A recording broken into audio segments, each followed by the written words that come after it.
Magkano ang ibabayad mo para makita ang hinaharap?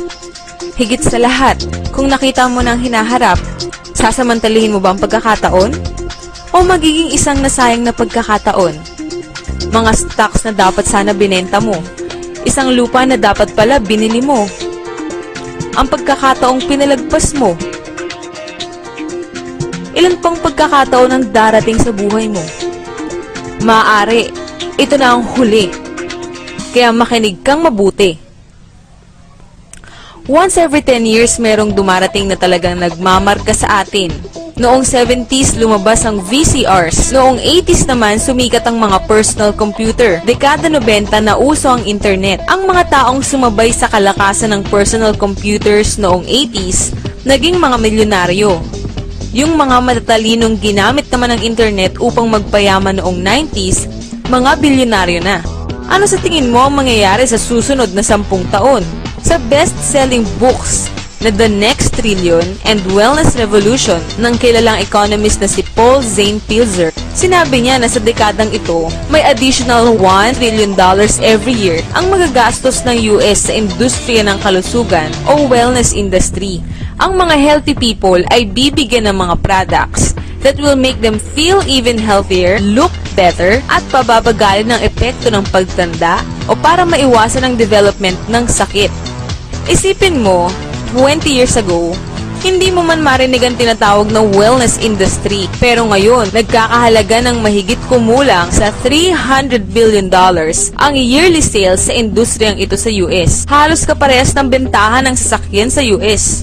Ngayon, ito ay nagkakahalaga ng $300 billion kada taon. But by the end of this decade, $1 trillion na ang halaga nito. That's equivalent to $1,000 billion a year. Para sa hindi mahilig sa math, lalago ito ng 300%. Paano mangyayari ang ganong paglago? Paano nalaman na lalago ito ng ganon? Dahil yan sa mga baby boomers. Naririnig mo na sila this past 20 years. Sila ang mahawak ng ating economy for over 20 years. Ito na ang tamang panahon para makasama ka dito. Ang mga baby boomers ay umiidad 40s and 50s. Ito ang mga taon ng kalakasan ng kanilang pagkita. Mas maraming dollars at maraming panggastos. Ang mga boomers ang nagpalago sa housing industry, SUVs, personal computers at internet. In short, ang mga baby boomers ang bumubuo sa 6 trillion ng $12 trillion economy ng US. Although less than 30% sila ng US population, binubuo nila ang kalahati ng gross domestic product ng US. Higit sa lahat, nakahanda silang magdagdag ng 1 trillion sa 6 trillion dollars na ginagastos nila para mapanatili ang isang bagay na higit pa sa kanilang SUV, kondo o computer man. Ang kanilang kabataan. Kabataan, anti-aging, health, wellness. Yan ang next big thing. Sa pamamagitan ng kanilang pagpapatakbo ng kanilang buhay, ang mga baby boomers ay gumagawa ng isang revolusyon sa wellness industry. At ito ay mabilis na nangyayari. Tignan mo lang kung paanong ang mga pagbabagong inaabot dati ng mga 10 taon, ngayon nangyayari na lang in a few years or less.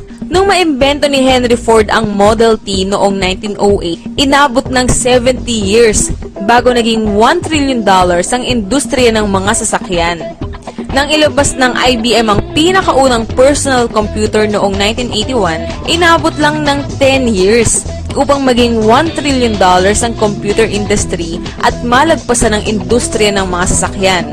Ngayon, lalagpasan pa ng wellness industry ang $1 trillion sa susunod lamang na 5 taon. $1 trillion. That's $2.7 billion every day, $114 million every hour, $1.9 million every minute. Noong 1990s, umakyat ang bilang ng mga pamilyang milyonaryo sa US. Mula 3.6 million, naging 7.2 million millionaire families. Ang prediction ng ekonomistang si Pilzer, madaragdagan ng another 3.6 million families ang magiging millionaire sa susunod na 5 taon. Marami sa kanila magmumula sa wellness industry. Paano ka makakasama sa paglagong ito? May 4 kang paraan. Una, bilang isang practitioner. Ikalawa, bilang isang manufacturer. Ikatlo, bilang isang retailer. O pang-apat, bilang isang distributor. Ang mga practitioners gaya ng mga doktor, massage therapists, chiropractors at naturopathic healers ay may malaking pag-asang yumaman. Yan ay kung kaya nilang bayaran ng kanilang mga personal loans, insurance companies at iba't ibang hulugan. At kung kaya nilang ipagpalit ang oras at panahon nila kahit sa kanilang pamilya para sa pera. Maganda rin maging isang manufacturer. Iyan ay kung may daan-daang milyon ka pang invest sa infrastructures, patents, research, shipping and receiving at kung ano-ano pa. Retailing, tignan natin. Meron kang pambayad sa franchise fees? Kaya mo ang 7 araw na pasok kada linggo? May pambayad ka sa advertising? Kaya mo mag-monitor ng inventory? At higit sa lahat, mag-aayos ka ng mga problema sa mga empleyado mo? Distribution? Exactly.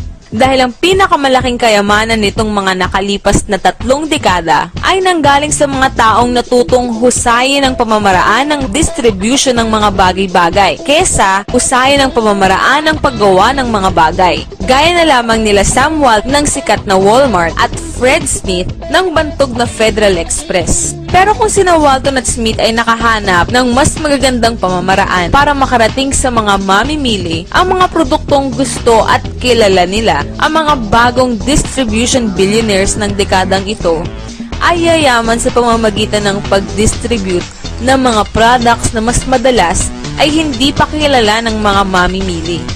Ang mga bagong distribution billionaires gaya nila Jeff Bezos ng Amazon.com ay yumaman sa pamamagitan ng pag-educate sa mga mamimili tungkol sa mga bagong products at bagong pamamaraan ng pag-distribute ng mga produkto. Ito ay tinatawag na business at the speed of thought.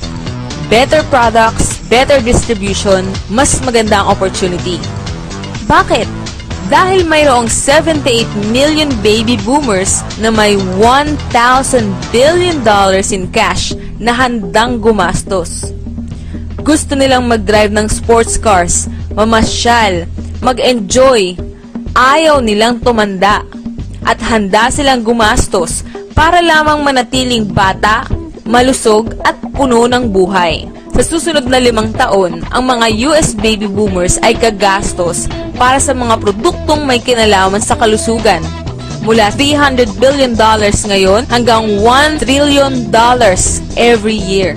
Handa ka ba? Ang mga taong nagparinig sa iyo ng video na ito ay magpapakilala sa iyo ng isang pamamaraang subok na at successful. Isang pagkakakitaang pwede mong gawing part-time sa bahay na walang involved na malaking investment, walang mga empleyado, at walang sakit ng ulo, hindi gaya ng traditional na negosyo. Isang negosyo na sa iyong spare time, pwede kang kumita mula ilang daang piso hanggang daang libong piso kada buwan. At dahil isang negosyong pwedeng gawin sa bahay, madaragdagan ka ng kita dahil sa mga matitipid mo sa tax. Imagine 1980 ngayon, 25-year-old pa lang si Bill Gates at naghahanap siya ng mga taong makakasama niya sa kanyang bagong itatayong kumpanya. Inaakala niyang magiging isang malaking negosyo ang personal computers. Ikaw, ano naman ang gagawin mo sa panahon ngayon? Tandaan, si Sam Walton ay nagsimula ng Walmart noong siya ay 44 years old. By age 61, siya ng pinakamayamang tao sa mundo. Ikaw, anong excuse mo? One thing is for sure, kung napanood mo ang video na ito at kung nakinig ka, hindi mo pwedeng sabihin na hindi mo ito nalaman.